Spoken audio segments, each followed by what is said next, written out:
उत्तर प्रदेश की राजनीति और विकास को लेकर मुख्यमंत्री योगी आदित्यनाथ ने लखनऊ में आयोजित एक कार्यक्रम में बड़ा विजन पेश किया। अपने संबोधन में उन्होंने कहा है कि आज का उत्तर प्रदेश पहले की तुलना में पूरी तरह बदल चुका है और विकास की नई पहचान बना रहा है। मुख्यमंत्री ने कहा है कि इस कार्यक्रम में समाज के हर वर्ग और अलग अलग क्षेत्रों से जुड़े लोग मौजूद हैं, जिन्होंने प्रदेश के बदलाव को करीब से देखा और महसूस किया है। उन्होंने कहा है कि बदलते भारत में उत्तर प्रदेश की भूमिका लगातार मजबूत हुई है और मुख्यमंत्री के रूप में उन्हें इस परिवर्तन का साक्षी बनने का अवसर मिला है। आपको बता दें कि योगी आदित्यनाथ ने अपने संसदीय जीवन का भी उल्लेख किया है। उन्होंने बताया है कि जब वे पूर्वांचल क्षेत्र का संसद में प्रतिनिधित्व करते थे, तब वहां बीमारी, बिजली की कमी, बेरोजगारी और बुनियादी सुविधाओं का अभाव बड़ी समस्याएं थी।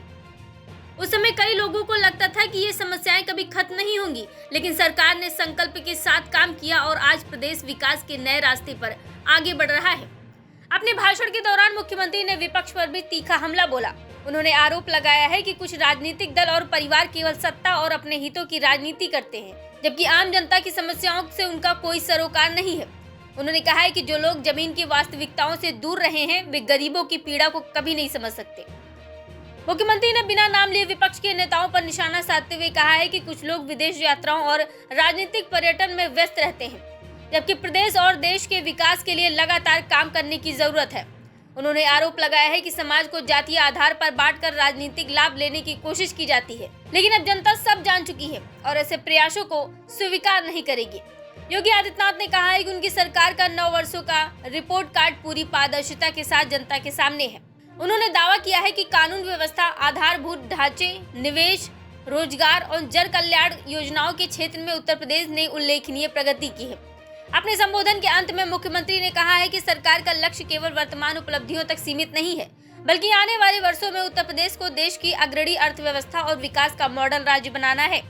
अब राजनीतिक गलियारों में चर्चा इस बात की है कि मुख्यमंत्री जिस बदलाव और भविष्य के विजन की बात कर रहे हैं, उसका असर जमीनी स्तर पर कितना दिखाई देता है और आगे प्रदेश की यात्रा किस दिशा में बढ़ेगी।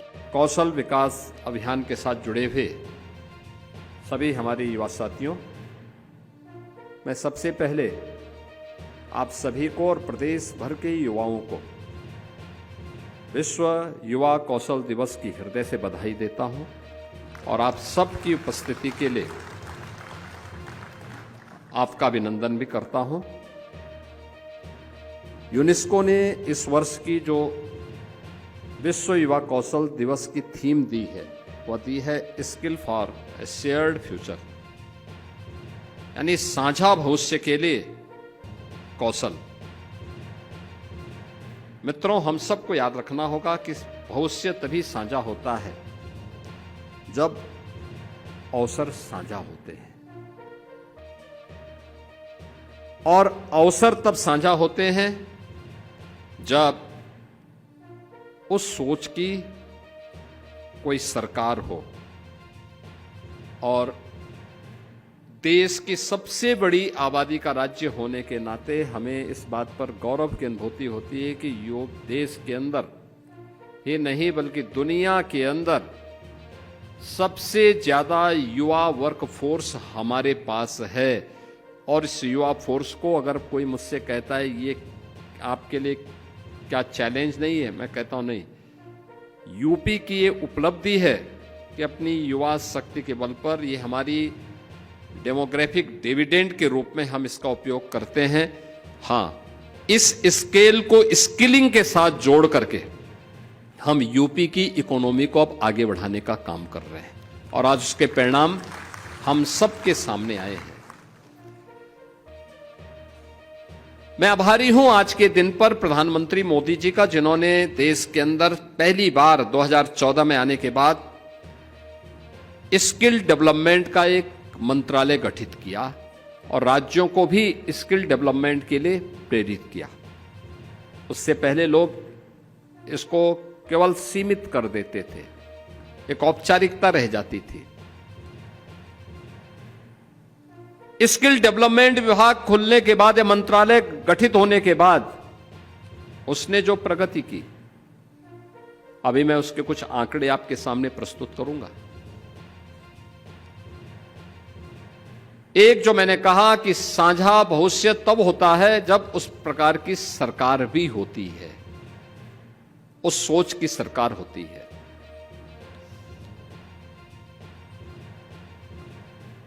2017 आप में से जितने युवा हैं तब आप अपने मां बाप के साथ बच्चे रहे होंगे, यानी 10 वर्ष पहले। स्वाभाविक रूप से मां बाप के ऊपर पूरी तरह आश्रित, न वर्तमान की चिंता न भविष्य की चिंता। और हर मां बाप अपने बच्चे को किसी भी अपशकुन से बचाती है, लेकिन दुर्भाग्य से 2017 के पहले तत्कालीन राज्य सरकार ही प्रदेश की सबसे बड़ी अपशकुन बन चुकी थी। युवाओं के लिए शिक्षा चौपट थी, कौशल विकास की कोई व्यवस्था नहीं थी, मॉडर्न टेक्नोलॉजी के साथ युवाओं को जोड़ने के लिए कोई भी प्रयास नहीं थे। स्कूली शिक्षा हो या कोई भी अभियान, ये सभी नदारद थे।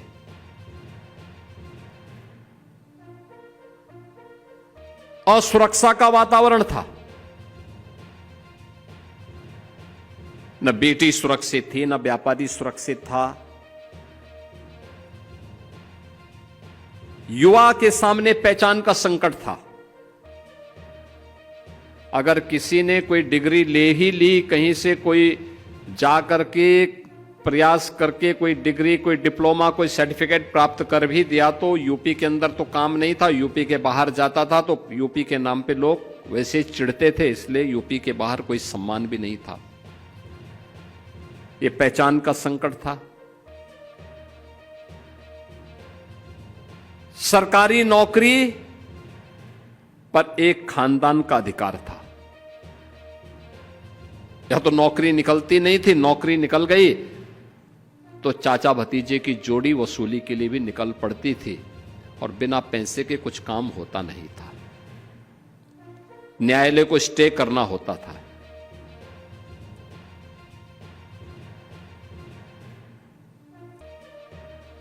उत्तर प्रदेश धीरे धीरे करके बीमारू राज्य होता गया। यानी प्रकृति और परमात्मा के असीम कृपा का प्रदेश। याद करिए जो मैं कह रहा हूं, प्रकृति और परमात्मा का सबसे उर्वरा भूमि हमारे पास। मां गंगा, मां यमुना, मां सरयू, मां गोमती, राप्ती, नारायणी, ये सब नदियां यूपी के पास। पर्याप्त जल संसाधन दुनिया के अंदर किसी के पास नहीं। ये प्रकृति की कृपा है। और परमात्मा,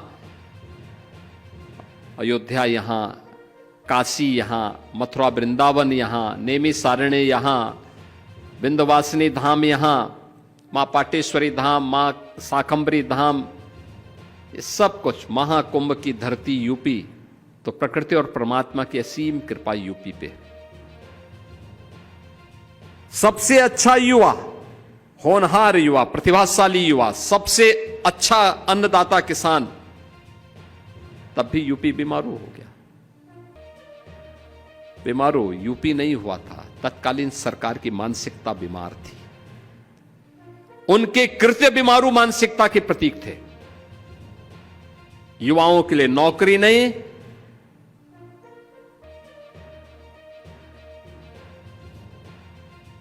जो सरकार अपने युवा की उपेक्षा करती हो,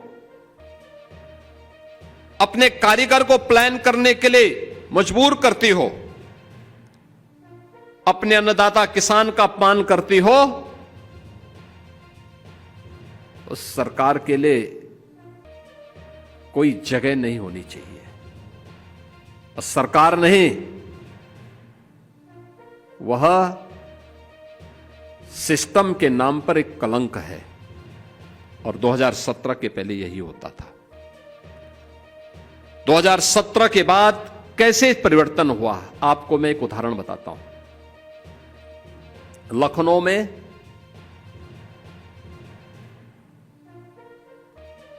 एक प्रस्ताव रक्षा मंत्रालय की ओर से हमारे पास आया कि